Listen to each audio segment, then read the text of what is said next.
actually, like, what was leading into this part of the, into what you just did? Oh, I don't know. I don't know that play very well. Oh. Henry IV, Part 2.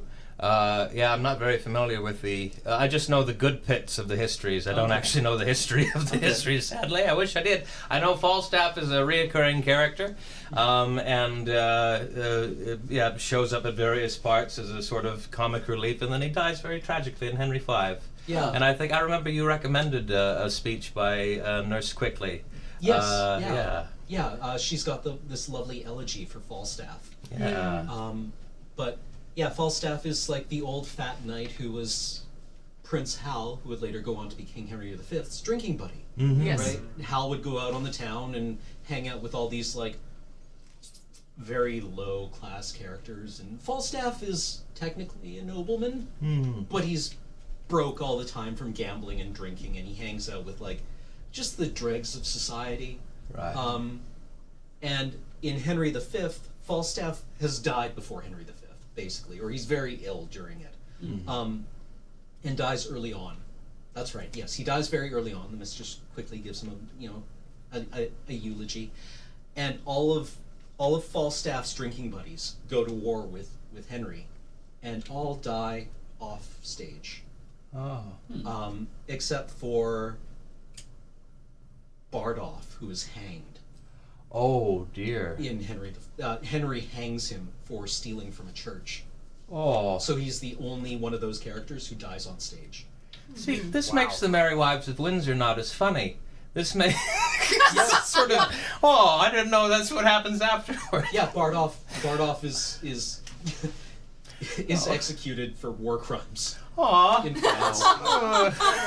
Yeah. Well, Oh, dear. Learning things today. Oh boy. see, that's an interesting thing that comes up. I had trouble doing this because I played Roderigo in Othello, and he's often played for laughs because it's a very heavy play and you need some relief in there.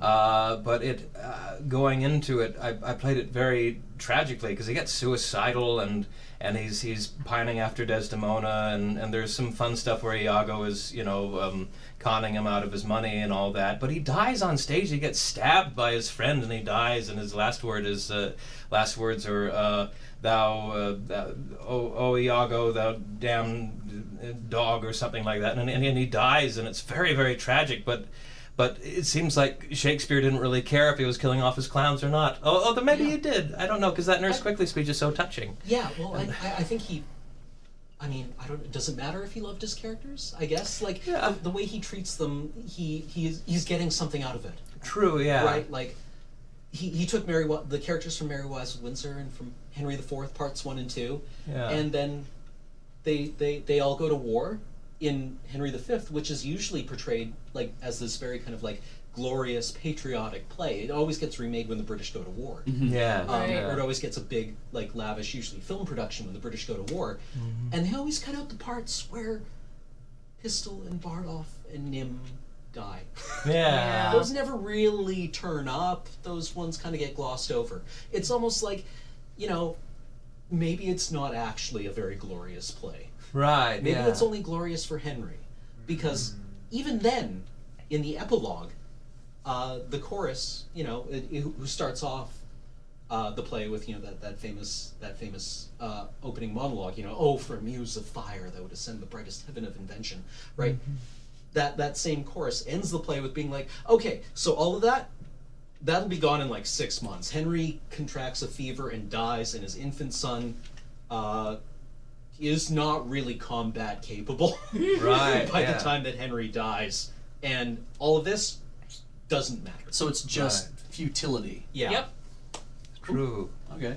Maybe you're right. Maybe I think they're weirdly you look back on parts you did years ago, like, oh, I did that all wrong. I did that, or I should have done that a different way. And now that I think about it, perhaps I was playing the end of it, which is something that's a little trap you can fall into. And I should have played those moments funny because they're better funny in the moment. And maybe it's more of a gut punch when the funny, lovable character dies. And then it's more, oh no, we liked him or her, and now they're gone. Maybe I should have done that, and be more tragic that way. Yeah. Oh. Anyway, heavy thoughts about ancient literature. Yeah, I mean, he was also 3 o'clock. writing Henry V was Henry V out when Elizabeth was still queen, or had she died? Well, it'd been in the theaters. It hadn't gone to Blu-ray yet, but it. Okay. No, Because, I like, don't know. The British were going to war a lot. Right, yeah. Around that period, so maybe there wasn't a lot of. Maybe he was skeptical of the whole thing. Yeah, true. Yeah. Good It's point. like how everything that happened, like we did that scene from Titus Andronicus yesterday. Yeah. I love the footnote in Titus Andronicus that Shakespeare makes it abundantly clear that every death that happens in that play, nice and legal.